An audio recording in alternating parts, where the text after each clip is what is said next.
But on Sundays, I think it was Sundays or maybe Fridays, the Gentiles would come from the farms with their produce, and they would have a market in the center of town, and they would sell their produce. But there was a lot of anti-Semitism because, like his father had a shoe store.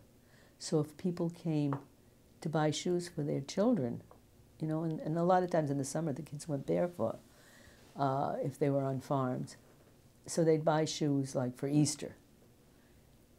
But they didn't have money because they were sharecroppers for the most part. There was what they called a graf, which was like a lord, and he owned all that land, so they were tenant farmers.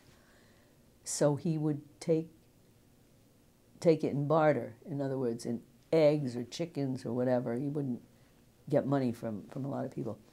So by the time they finished paying for the shoes, they needed another pair of shoes. So it would be so a lot of their profits from the farm went to his father or other merchants.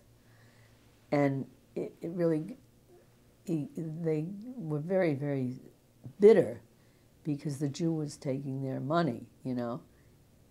The Jew had to make a living, you know what I'm saying?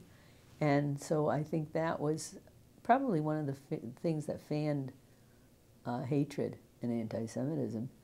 You can see their point, and you can see the Jewish point.